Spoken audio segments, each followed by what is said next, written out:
Arena shooters have been having a rough time of it recently. You might argue they've fallen from favour. Quake, UT and Halo used to be the default choices in the 90s and 2000s, but now they feel like the niche.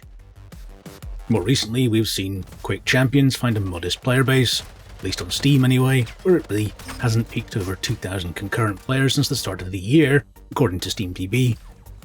Titles like Lawbreakers have been and gone without finding an audience they might well have had in the past.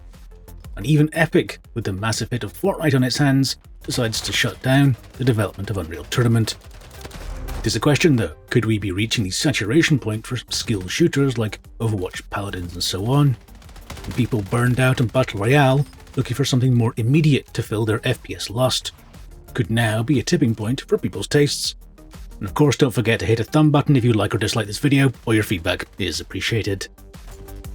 Into this fray steps Splitgate: Arena Warfare, to give it its full title, a new game by the new 1047 Games based in the US, and it's unashamedly an arena shooter. It may sound like a never heard before title, but there was news of something called Wormhole Wars at the start of last year. You can find news articles about it, and I'll link the Rock Paper Shotgun one in the description below. And this title, at least superficially, seems to have morphed into Splitgate. And interestingly, as a side note, Nvidia's Shadowplay saves the files into a folder called Portal Wars. But Splitgate is the name now, even though I'm sure I'm going to call it Slipgate at least once during this video. All the footage and my impressions from Splitgate are from the recent open beta they held this month.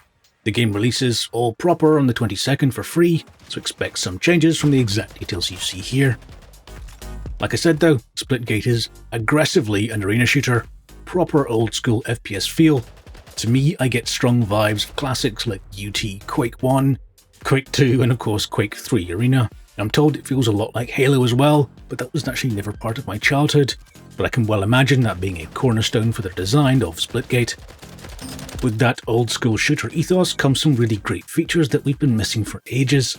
Things like server browsers, modifiers for those servers, so things like Instagib modes can be set up, and yes, even games demos. While getting acquainted, the main selling point of the game, the actual portals, felt sort of superfluous. I could just run and jump and shoot and get killed. Yeah, I got killed quite a lot, but not really interacting with the portals much at all, and sort of, fine. This feels like a new version of an old game, and I know how portals work, one in, one out, and the momentum stays, and all that stuff. And then you start seeing their utility. I found that prepping a portal at my starting location meant that if I was in a firefight, I didn't like how it was going, I could try and use my other portal as a sort of quick disengage, pop it up and jump through, make sure I'm not followed, and then live to fight again. It wasn't until I saw some other players absolutely bamboozle me that I could catch a glimpse at the possible skill ceiling for their use. You could tie players in knots as you engage from one direction and then appear from another. It becomes as much about mental gymnastics as it does about aiming. I can't even begin to imagine the cool kills people are going to get with this system. I'd say the visuals are okay, perhaps bare bones is too harsh, though this is of course personal preference. The actual character and weapon models are a low point for me though. Seems to be a lot of customization available, weapon skins, different helmets, chest pieces, legs and so on, but none of it was inspiring to my eye. And as this game is going to be free to play, I'd hope there will be more things to motivate me to buy into Splitgate, perhaps, and I hope there will be more at launch.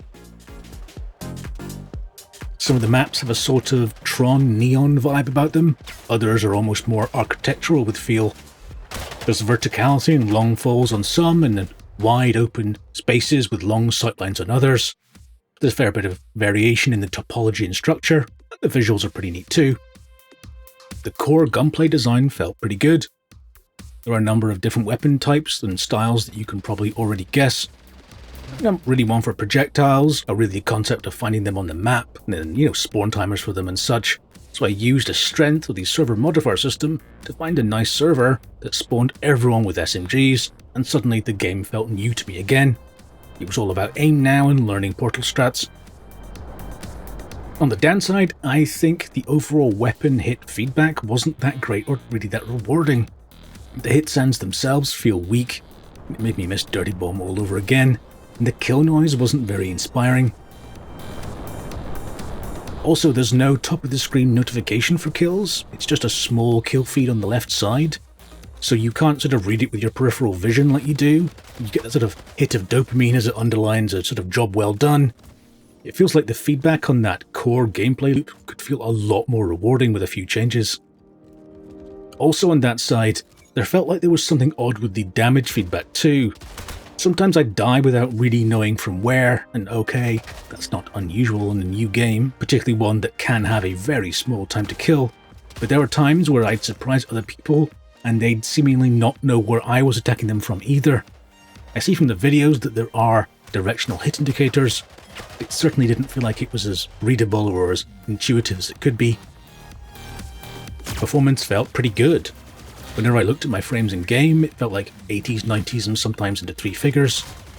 But while reviewing this footage, I'm actually seeing dips down into the 50s for a very short period, normally when there are lots of people on the screen and lots of VFX moving around. But I have to say, it never felt laggy while playing. From a sort of purely subjective standpoint, I would have guessed it was running 80 plus the whole time. This is using an old CPU and an old 970 GPU as well. I'd guess if you built a new system the past few years, you'd be reaching the refresh rate of your gaming monitor with no problems.